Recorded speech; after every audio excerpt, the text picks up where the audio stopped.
Le nom me revient pas. Ah, dégueu.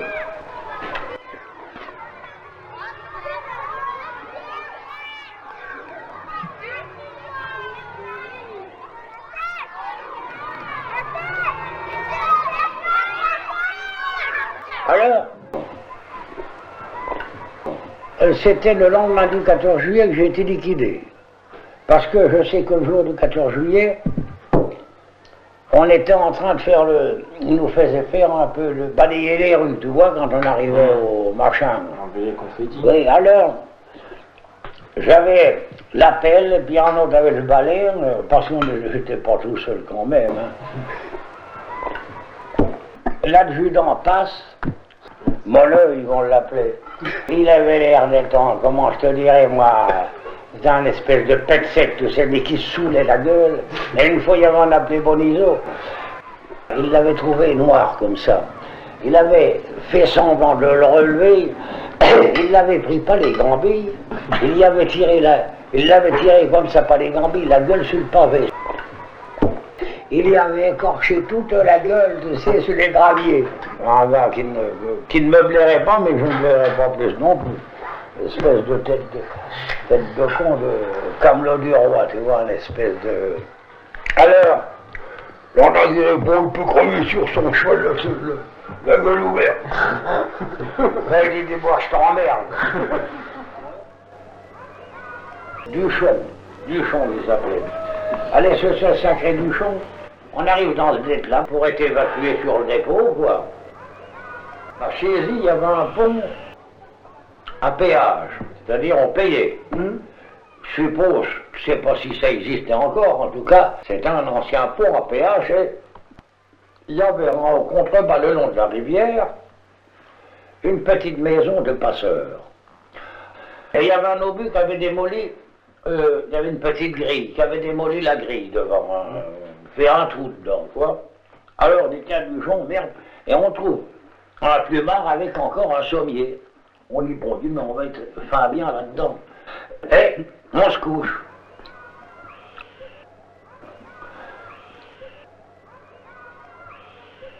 Il y avait une pièce en bas, une cuisine, une espèce de petit escalier raide, et puis une espèce de chambrette en haut, parce que tu vois, c'était une baraque qui n'était pas plus grande que ça au carré. Tu vois. Alors il y avait une pièce comme ça en bas, puis une pièce comme ça en haut. Dans la nuit, quelque chose me réveille, comprends-tu? Et puis, mais merde, qu'est-ce que c'est qu'on a entendu du bruit dans le truc, quoi. J'entendais jaspiner, chuchoter, tu vois. Je dis, bon Dieu,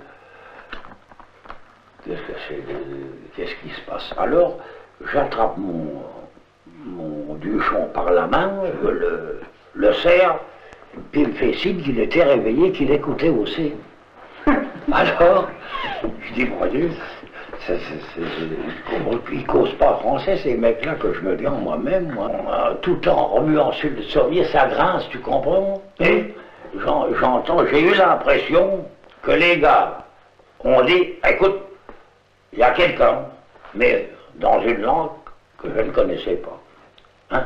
Et puis, ils redescendent en vitesse l'escalier, on entend les bottes, et puis ils se taillent. Alors, moi, je saute en bas du lit, comprends-tu?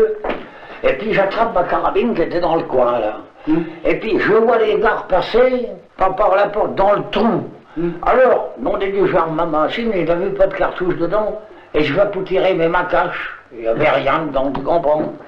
Alors, le Duchon, après, il me dit, c'était des Anglais. Je dis, des Anglais, tu sais. Je ne peux pas l'affirmer, moi. Peut-être 1 heure, 2 heures après, des gars se promenant le long de la mer.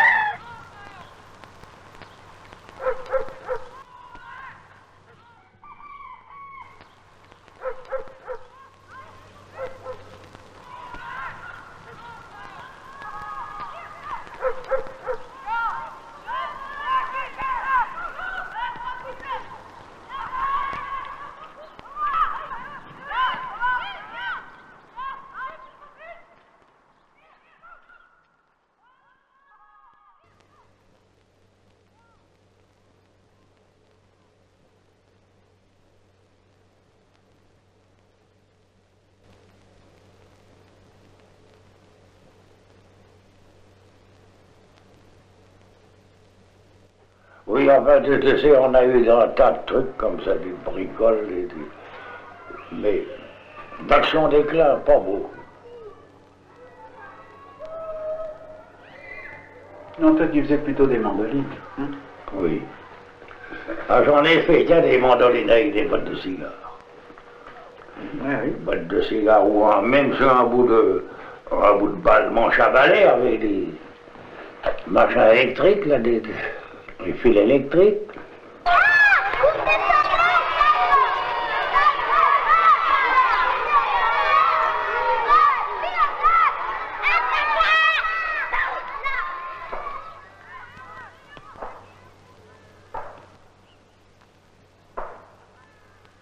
Alors, on raconte ça, hein, tous les gars ont dit qu'on se foutait de leur gueule, comprends-tu? C'était deux Fritz, s'étaient trouvés enveloppés, tu vois, ils cherchaient, voilà, ils n'étaient pas agressifs, tu sais, ils cherchaient à retrouver leur régiment, oui, leur coin, quoi. Mais je te dis, ils n'étaient pas méchants, hein, ils étaient plutôt emmerdés aussi, ils cherchaient à se tailler, à se chercher à se sortir de là.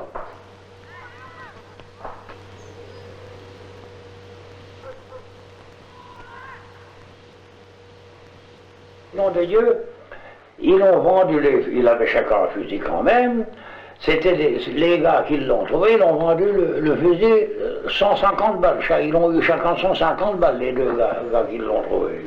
Ah bon? Ils ont vendu le fusil à des gars de là-haut, comprends-tu, comme souvenir de guerre.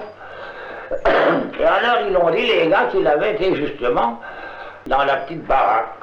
Et il avait fait quoi, 200 ou 300 mètres, puis il avait trouvé cette meule-là, il s'était planqué là-dedans pour passer la nuit.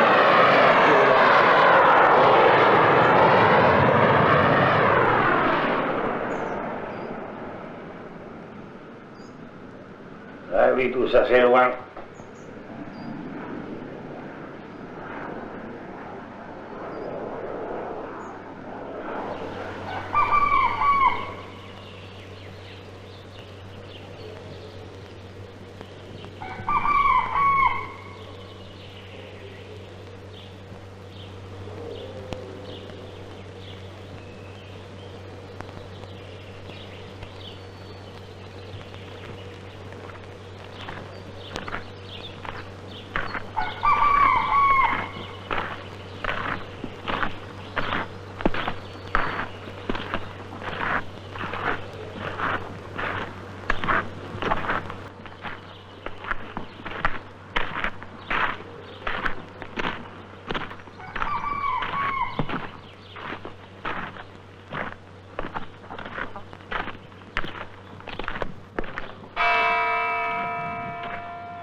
Il était de l'âge de ma soeur, il doit avoir alors, on en sent plus que moi, ça doit faire 86 ans par là.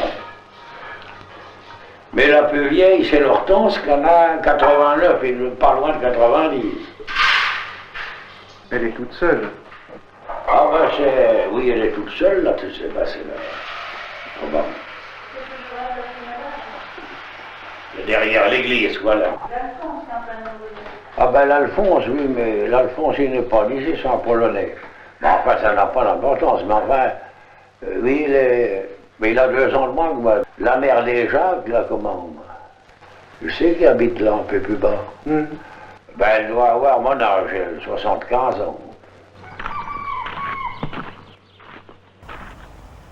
Je suis un des rares sculpteurs qui a raconté sa vie en faisant sa sculpture. Vous savez comment on questionne les enfants. qu'est-ce que tu veux faire plus tard? Ben, moi, je ne répondais pas. Alors ma mère disait, mais il veut rien faire. Et alors mon père répondait, et il a trouvé la solution.